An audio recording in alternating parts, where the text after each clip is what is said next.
네, 오늘 말씀은 아가서 8장 8절에서 14절까지입니다. 예, 오늘 아가서를 설교하게 되면 드디어 아가서 설교를 다 마치게 됩니다. 하나님께서는 아가서 말씀을 통해서 우리에게 여러 가지 중요한 교훈들을 주셨습니다. 무엇보다도 우리가 믿고 있는 예수님께서 얼마나 아름답고 존귀하신 분인지, 또 예수님께서 우리 한 사람 한 사람을 얼마나 사랑하시는지, 그리고 우리 신자도 주님 안에서 얼마나 축복되고 존귀한 자인지 배우게 하셨습니다. 그리고 아가서 말씀을 통해서 우리가 주님 안에서 성장한다는 것이 무슨 의미인지를 배우게 하셨습니다. 단지 성경의 지식을 늘리고 교회에서 여러 가지 종교 생활에 더 익숙해지고 또 교회에서 직분을 소유하는 것이 신앙이 성장하는 것이 아니라 주님을 더 갈망하고 사모하는 가운데 주님과 친밀한 교제를 가지는 것, 또 그 친밀한 교제를 통해서 하나님께서 우리에게 부어주시는 사랑과 은혜와 능력을 가지고 예수님과 사람들을 진심으로 사랑하고 섬기는 것이 진정으로 주님 안에서 성장하는 것임을 우리에게 교훈해 주셨습니다. 사랑하는 여러분과 저는 아무쪼록 아가서의 술람미 여인처럼 그렇게 신앙생활함으로 이 땅에서도 하나님의 사랑과 은혜와 축복을 풍성하게 누릴 뿐만 아니라 잠깐 후에 하나님 앞에 섰을 때도 하나님께로부터 참으로 정결한 예수님의 신부라고 칭찬받는 귀한 성도가 되시기를 주님의 이름으로 축원드립니다. 오늘의 본문 말씀은 좀 내용이 많기 때문에 본문을 설명하는 위주로 설교를 하려고 합니다. 또 조금 어려운 부분도 있기 때문에 여러분께서 잘 집중해서 들으시기 바랍니다. 본문 말씀 8절과 9절에서 술람 여인은 교회의 영적으로 어린 지체들의 은사를 잘 파악하는 가운데 그 성도들이 그 은사를 잘 활용할 수 있도록 자신의 사명을 감당하고 있음을 이야기하고 있습니다. 우리 8절 말씀을 우리 같이 한번 읽겠습니다. 우리에게 있는 작은 누이는 아직도 유방이 없구나. 그가 청혼을 받는 날에는 우리가 그를 위하여 무엇을 할까? 예, 우리에게 있는 작은 누이는 아직도 유방이 없다라고 이야기하고 있습니다. 여기서 우리는 술람미 여인과 예수님을 가리킵니다. 작은 누이는 예수님을 믿고 사랑하지만 아직까지 영적으로 충분히 성장하지 못한 영적으로 어린 신자들을 말합니다. 작은 누이는 아직도 유방이 없다라고 말하는데, 아가서에서 유방이라고 하는 것은 그동안에도 여러분에게 반복해서 말씀드렸지만 말씀의 저주로 다른 사람들을 먹일 수 있는 능력을 가리키는 말입니다. 따라서 유방이 없다는 것은 작은 누이는 영적으로 어린 신자여서 다른 신자들을 양육할 수 있는 능력이 없는 것을 말해주는 것입니다. 그렇습니다. 영적으로 어린 신자들은 다른 신자들과 함께 교제는 나눌 수 있지만 아직 성품과 지혜와 분별력과 하나님의 말씀에 있어서 부족한 면이 많이 있기 때문에 다른 사람들을 양육하고 강건케 할 만한 준비가 되어 있지 못합니다. 이 말은 그것을 설명하는 말입니다.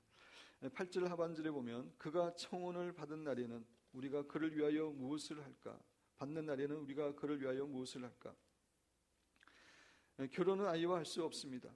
성인이 돼야지 결혼을 할 수 있습니다. 술람여인은 영적으로 어린 신자들이 결혼할 수 있는 영적인 어른이 되도록 하기 위해서 주님, 우리의 작은 누이를 위해서 우리가 무엇을 할까요? 라고 예수님께 말하고 예수님의 지혜를 구하고 있는 그러한 내용입니다.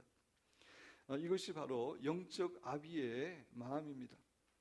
영적 아비들은 어떻게 하면 교회의 영적으로 어린 지체들이 성장할 수 있을까?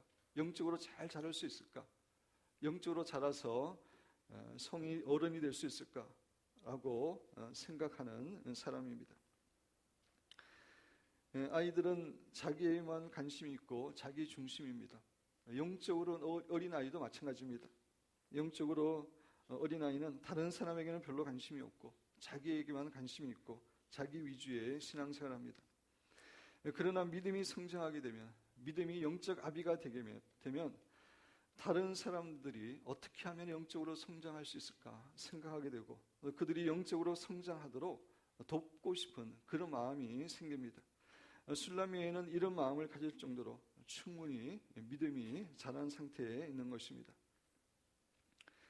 기쁨교회 모든 성도 여러분들께서도 영적으로 잘 성장하셔서 영적으로 어린 지혜들이 어떻게 하면 잘 성장할 수 있는지에 대해서 생각하시고 또 그들로 하여금 예수님의 장성한 분량으로 정말 예수님의 정결한 신부로 잘 자라게 도우시는 그런 귀한 성도들이 되시기를 주님의 이름으로 축원드립니다. 9절 말씀을 우리 함께 또 봉독하겠습니다. 9절입니다. 그가 성벽이라면 우리는 은망대를 그 위에 세울 것이요 그가 문이라면 우리는 백향목 판자로 두르리라. 여기서 그는 작은 누이를 말합니다. 그가 성벽이라면 라는 말은 만약 그 작은 누이가 성벽으로 부르심을 받았으면 그 작은 누이가 영적 성벽으로 부르심을 받았으면 이라고 하는 그런 의미입니다. 본래 성벽은 도시를 적으로부터 방어하고 보호하는 그러한 역할을 하는 것입니다. 영적인 성벽도 마찬가지입니다. 사탄의 세력이 교회를 향해서 활을 쏘아대고 공격을 하고 있는데 영적 성벽의 역할을 하는 사람은 그것으로부터 교회를 보호하는 그런 역할을 하는 사람입니다. 성도들 가운데는 특별히 이런 사명을 위해서 부르심을 받은 사람들이 있습니다. 이런 사람들은 영적 전쟁의 최일선에서 최선을 다해서 영적 전쟁을 치르고 또 중보 기도를 통해서 사단의 모든 공격과 계계를 물리치는 그러한 성도들입니다. 우리는 은망대를 그 위에 세울 것이요. 만일 어떤 신자가 영적 성벽의 사명으로 부르심을 받은 자라면 술람 여인과 예수님은 그녀의 성벽 위에 은망대를 세워주겠다라고 말하고 있는 것입니다. 망대라고 하는 것은 성벽의 꼭대기에 위치해서 파수꾼들이 적들의 동태를 살피게 하고 또 적을 공격할 수 있게 만드는 것입니다. 따라서 이 말은 그 신자가 영적 성벽의 역할을 잘 감당할 수 있도록 그 신자가 우리에 대해서 사탄의 동태에 대해서 잘 파악하고 또 사탄의 세력을 공격할 수 있는 그런 것들에 대해서 잘 가르치고 경험하도록 하겠다는 것입니다.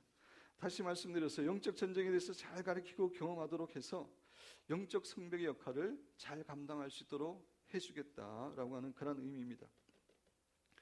그리고 그가 문이라면 우리는 백향목 판자로 두르리라 라고 이야기하고 있습니다. 여기서 문이라면 그가 문이라면 이라는 의미도 그 작은 누이가 문의 부르심을 받았으면 이라고 하는 의미입니다. 여기서 문이라고 하는 것은 모형론적으로 전도를 위한 문을 가리킵니다. 골로새서 4장 3절은 이렇게 이야기합니다. 또한 우리를 위하여 기도하되 하나님이 전도할 문을 우리에게 열어주사 그리스도의 비밀을 말하게 하시기를 구하라. 내가 이 일 때문에 매임을 당하였느라. 성도들 가운데서는 특별히 전도의 사명을 받은 전도를 위해서 부름을 받은 사람들이 있습니다. 물론 전도는 교회의 모든 성도들이 해야 될 그런 사명입니다. 그럼에도 불구하고 특별히 잃어버린 영혼들에게 복음을 전하고 그들을 주님께로 인도하는 사명을 받은 사람이 있습니다. 그것이 문이라고 여기서 표현되고 있습니다. 백향목 판자로 두르리라. 아가서에서 백향목은 예수님을 상징하는 것입니다. 백향목 판자로 두른다는 것은 예수님의 인격과 능력으로 옷 입히는 것을 의미합니다. 전도자의 사명을 갖고 있는 사람은 영적 전쟁의 최일선에서 치열한 영적 전쟁을 치르는 사람이기 때문에 그들을 사탄의 세력으로부터 보호하고 또 주의 복음을 힘있게 증거하도록 하기 위해서 그들에게 예수님의 인격과 능력으로 옷 입혀서 사명을 잘 감당할 수 있도록 하겠다라고 하는 그런 의미입니다. 이렇게 술람미에는 어린 성도들의 은사를 파악하여 그들이 은사를 잘 활용할 수 있도록 세워주는 그러한 사람이 되었음을 교훈해 줍니다. 10절 말씀 우리 같이 한번 읽어보겠습니다. 나는 성벽이요 내 유방은 망대 같으니 그러므로 나는 그가 보기에 화평을 얻은 자 같구나. 술람미 여인은 여기서 자신의 정체성에 대해서 세 가지를 이야기하고 있습니다.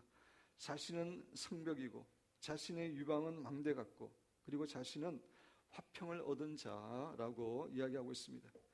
나는 성벽이요. 술람미 여인은 자신은 영적 성벽의 그러한 사명을 받은 자임을 인식하고 있는 것입니다. 자신은 치열한 영적 전쟁을 치르는 가운데, 영적 전쟁의 최일선에서 치르는 가운데 교회를 영적으로 보호하는 그러한 사명이 있음을 인식하고 있는 것입니다. 내 유방은 망대와 같다라고 이야기하고 있습니다. 조금 전에 말씀드린 대로 유방이라고 하는 것은 하나님의 말씀으로 다른 사람을 먹일 수 있는 능력을 상징하는 것입니다. 근데 망대라고 하는 것은 가까운 거리뿐만 아니라 먼 거리에 있는 것도 볼 수 있는 것입니다. 따라서 술람미 여인의 유방이 망대와 같다는 것은 술람미 여인은 이제 가까운 거리에 있는 신자들뿐만 아니라 멀리 있는 신자들도 하나님의 말씀으로 먹이는 사람이 되었다라고 하는 그런 의미입니다. 다시 말씀드려서 술람미 여인은 정말 하나님의 말씀이 풍성했기 때문에 가까이 있는 성도들뿐만 아니라 멀리 있는 성도들에게도 말씀으로 먹이는 그런 신자가 되었음을 고백하고 있는 말입니다. 그러므로 나는 그가 보기에 화평을 얻은 자 같구나. 술람미 여인은 자신이 예수님 보시기에 참된 화평을 누리는, 참된 평화를 누리는 사람이 되었음을 고백하고 있는 것입니다. 신자들 가운데 참된 화평을 누리는 사람들이 그렇게 많지는 않습니다. 너무나 많은 신자들이 여전히 두려움과 불안과 염려, 자기 정죄 이러한 것을 인해서 고통을 받고 정말 많은 에너지를 낭비하고 있는 그런 상황입니다. 그런데 술람미 여인은 자신은 이제 이러한 것들에서 더 이상 시달리지 않고 해방되었기 때문에 주님 안에서 참된 평화를 누리고 있음을 고백하고 있는 것입니다.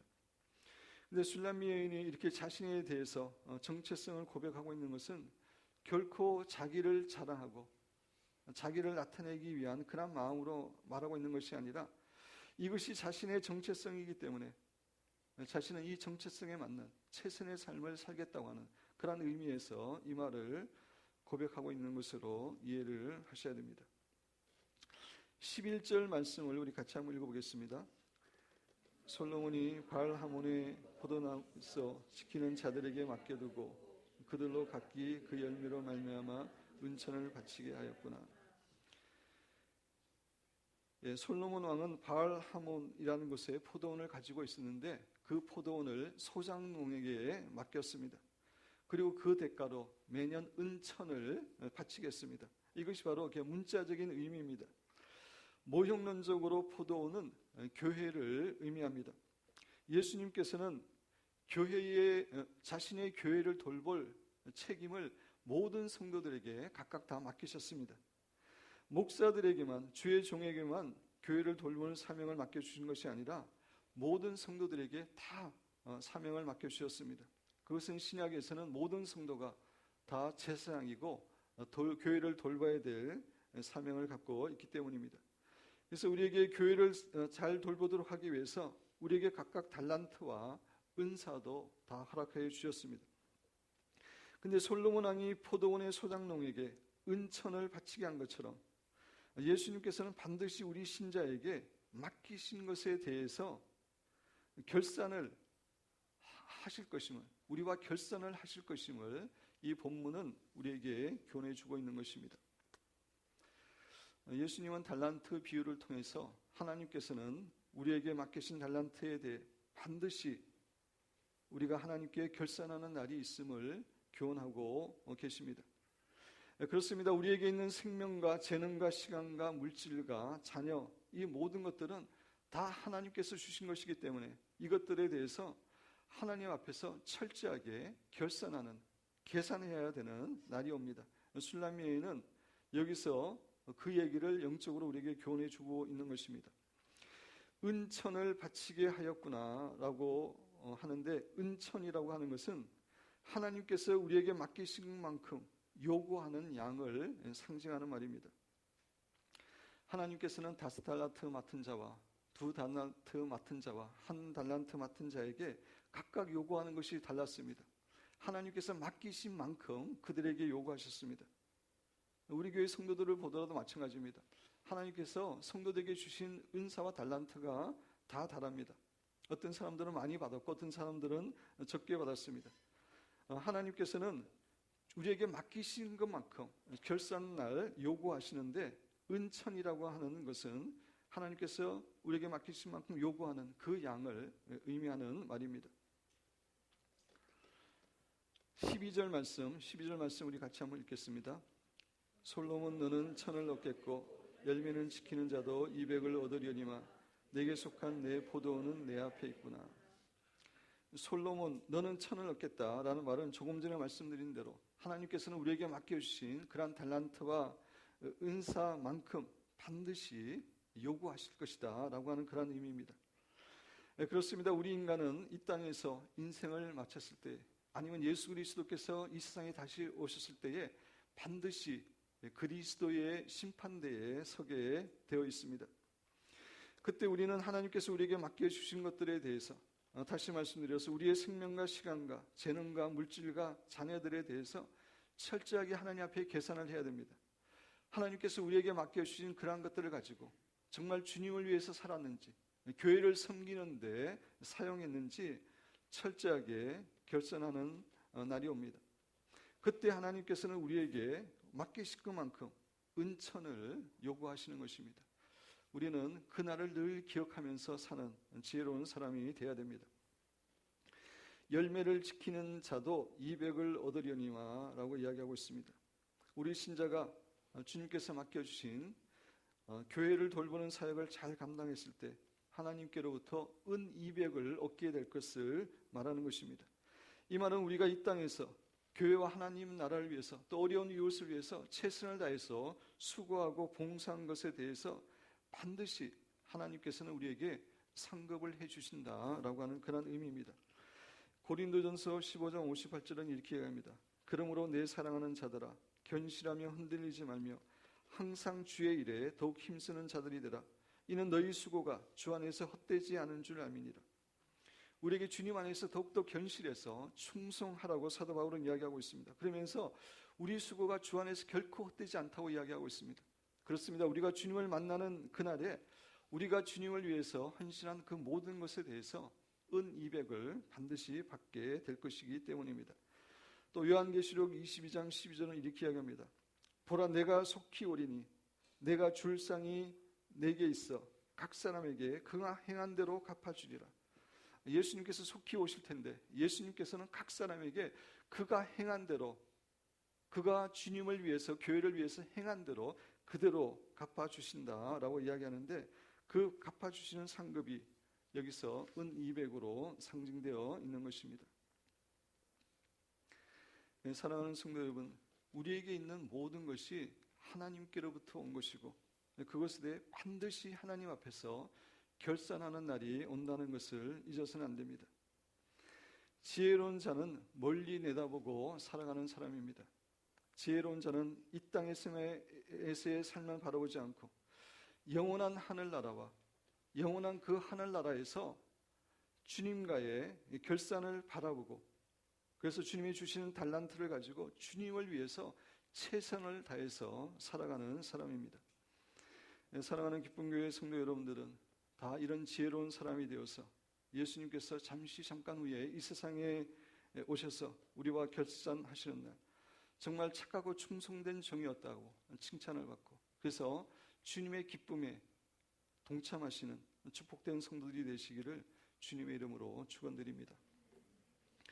내게 속한 내 포도원은 내 앞에 있구나 라고 이야기하고 있습니다. 우리가 감당해야 될 교회의 사명이 바로 우리 앞에 있다는 것입니다. 우리는 우리에게 맡겨진 사명을 잘 감당해야 된다고 하는 그런 의미입니다. 13절 말씀을 우리 같이 함께 봉독하겠습니다. 너 동산에 거주하는 자야 친구들이 내 소리에 귀를 기울이니 내가 듣게 하려무라. 조금 전에 말씀드린 대로 이 말씀은 예수님께서 술람미인에게 말씀하신 건데 아가서에 나오는 마지막 말씀입니다. 술람미인에게 너 동산에 거주하는 자야 라고 부릅니다. 여기서 동산은 교회를 가리키는 것입니다. 우리 신자들은 늘 교회 안에 머물면서 교회를 돌보고 섬기는 그러한 정체성을 갖고 있음을 예수님께서 교훈해 주시는 것입니다. 그렇습니다. 교회에 거주하는 자, 이것이 우리 신자의 정체성입니다. 참으로 감사하게도 우리 교회 성도들이 점점 더 우면동으로 이사를 오고 있습니다. 그래서 많은 성도들이 시간이 되는 대로 교회에 나오셔서 주의 말씀을 배우기도 하고 또 하나님께 간절히 기도하기도 하고 또 교회를 위해서 여러 봉사도 합니다. 예수님께서는 그렇게 교회 안에 머물면서 교회를 섬기는 사람이 진정한 크리스찬임을, 성숙한 크리스찬임을 이 말씀을 통해서 우리에게 교훈해 주시는 것입니다. 친구들이 내 소리에 귀를 기울이니, 여기서 친구들은 다른 성도들을 이야기합니다. 다른 성도들이 영적으로 성숙한 그러한 신자의 소리를 듣기를 원한다는 것을 교훈해 주는 것입니다. 이것은 성숙한 신자들은 말씀과 기도와 사랑을 가지고 연약한 성도들을 잘 양육해야 될 그런 사명이 있음을 교훈해 주는 것입니다. 내게 듣게 하려무나 라고 이야기하고 있습니다.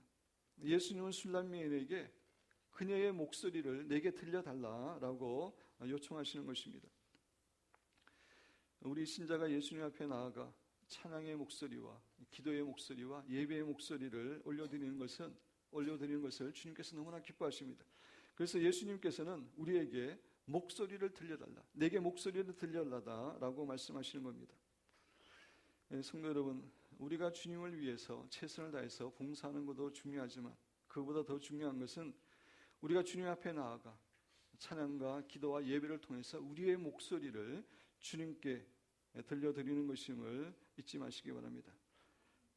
그렇게 늘 주님 앞에 나아가 우리의 목소리를 주님께 들려드림으로 주님을 기쁘시게 하는 사랑하는 여러분과 제가 되기를 주님의 이름으로 축원드립니다. 우리 마지막 절 14절 같이 한번 읽어보겠습니다. 내 사랑하는 자야, 너는 빨리 달리라. 향기로운 산 위에 있는 노루와도 같고 어린 사슴과도 같아라. 내 사랑하는 자야, 너는 빨리 달리라 라고 이야기하고 있는데, 이 빨리 달리라 라고 하는 말은 빨리 오세요, 빨리 오세요, 서둘러 오세요 라고 하는 그런 의미입니다. 그래서 우리말 성경은 이 14절 말씀을 이렇게 번역합니다. 내가 사랑하는 분이여 서둘러 오세요. 내가 사랑하는 분이여 서둘러 오세요. 향기로운 산에 있는 노루처럼 어린 사슴처럼 내게로 서둘러 오세요. 그렇게 번역하고 있습니다. 노루와 어린 사슴들이 산을 마음대로 이렇게 뛰어다니는 것처럼, 그렇게 빠르게 뛰어다니는 것처럼 그 서둘러 오라고 이야기하고 있는 내용인데, 술람미인은 아가서의 마지막 구절에서 우리의 신랑 되신 예수님께서 빨리 이 땅에 재림해 달라고 간절히 기도하고 있는 것입니다. 그렇습니다. 우리 신자들의 가장 간절한 소원은 예수님의 재림이 되어야 됩니다. 왜냐하면 그분은 우리의 사랑하는 신랑이고 우리는 그분의 사랑받는 신부이기 때문에 그렇습니다.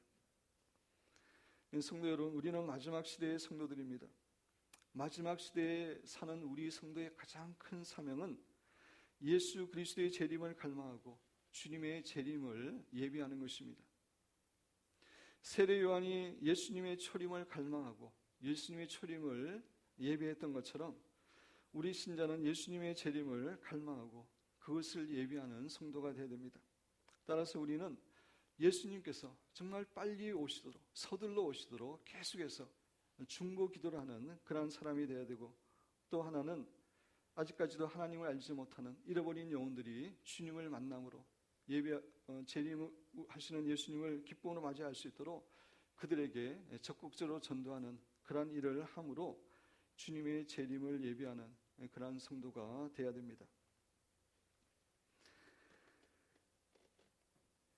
사랑하는 성도 여러분, 하나님께서는 마지막 시대에 아가서를 통해서 예수님에 대해서 상사병에 걸린 그러한 신자들을 일으키고 계십니다. 왜냐하면 예수님께 상사병에 걸려있는 신자들만이, 그러한 신부들만이 마지막 시대에 혹독한 핍박과 유혹을 이기는 가운데 주님 오시는 그날까지 끝까지 믿음을 지키고 승리할 수 있기 때문입니다. 사랑하는 여러분과 저는 정말 아가서의 술람미 여인처럼 예수님께 상사병에 걸린 그러한 예수님의 신부가 되어서 마지막 시대의 모든 핍박과 유혹을 거뜬히 이기고 참으로 정결한 신부로서 예수님을 기쁨으로 맞이하시는 귀한 성도들이 되시기를 주님의 이름으로 축원드립니다.